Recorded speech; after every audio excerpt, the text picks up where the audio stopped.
This is Nina Serrano for La Raza Chronicles.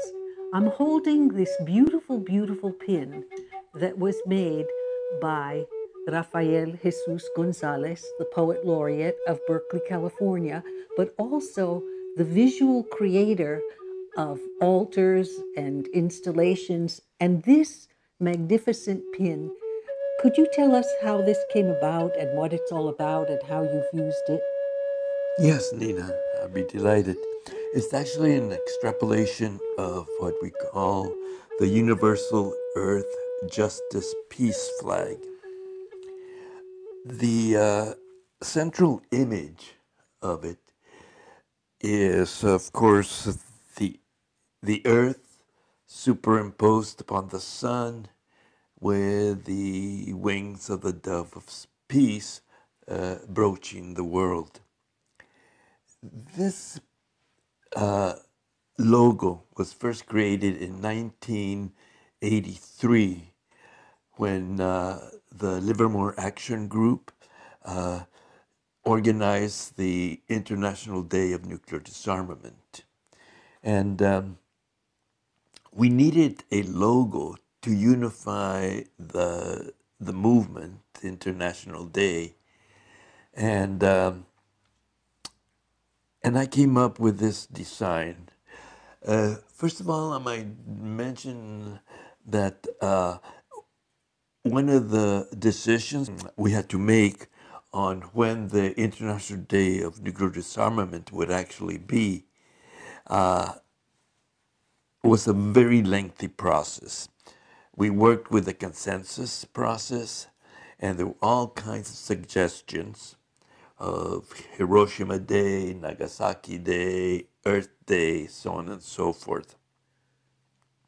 Starhawk and I happened to be on the same committee to determine the date, and we immediately connected that that day had to transcend politics and be a holiday that would be set by the earth herself. So that was either an equinox or a solstice. And Starhawk and I were adamant that it had to be a holiday set by the earth herself. And it was determined finally that it would be on the summer solstice of 1983. And so the sun represents the sun at its zenith and its highest. The superimposition of the earth in relation to the sun that both bring forth life, and the wings of peace spanning it. It had to be a logo that would transcend cultural differences, a logo that would transcend speech, so that the image itself would embody the values that motivated us, the International Day of Nuclear Disarmament. And so that's the symbol, that's the logo that was adopted. It's very powerful to see that logo in a demonstration or a march when it's on a huge banner that goes across a whole sidewalk with people holding it on either end. And it comes forward, kind of like the blazing sun moving forward, and with more power than, let's say, a fist. Maybe because it does embody the powers of the earth itself.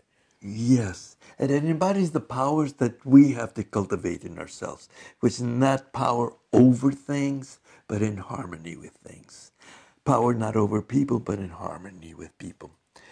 After the Day of Nuclear Disarmament and the movement sort of dissipated, went underground, and the logo was lost, essentially neglected. But when the Occupy movement it came about, we had a group of Lawrence Livermore Action Group veterans bring together an action on the summer solstice to be carried forth in the financial district in San Francisco. So what we did is we took the logo and superimposed it on the International Peace Rainbow flag. Oh. And then it became the Universal Earth Justice Peace flag. Our vision, Xochipilli's vision, is to make this flag go viral. The resistance that we have, that we must bring together against the fascist forces of them, not just nationally, but internationally, is lacking a unifying symbol that brings together all our concerns. Women's rights, gay rights, universal health for everyone,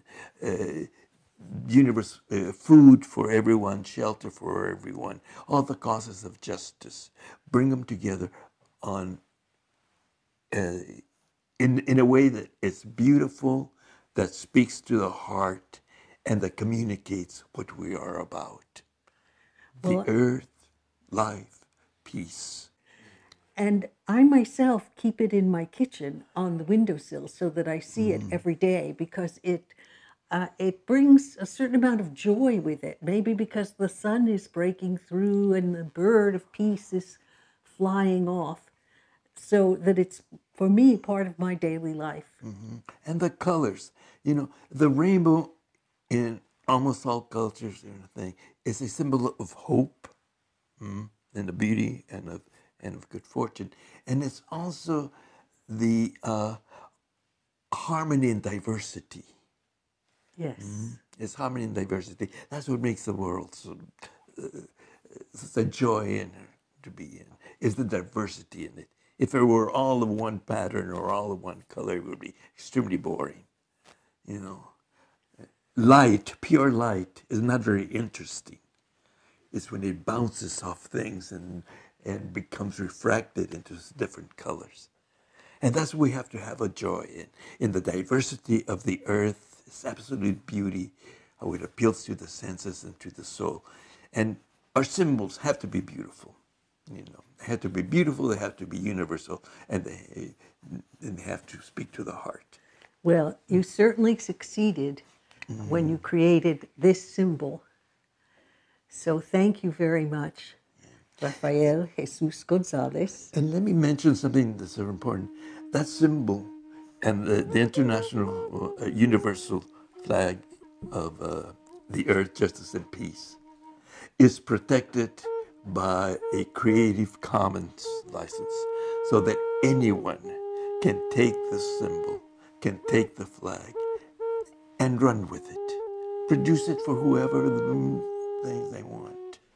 They can play around with its design, as long as it reflects those elements that make them universal.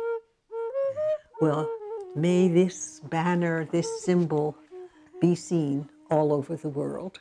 So thank you, Rafael Jesús González, the Poet Laureate of Berkeley, California.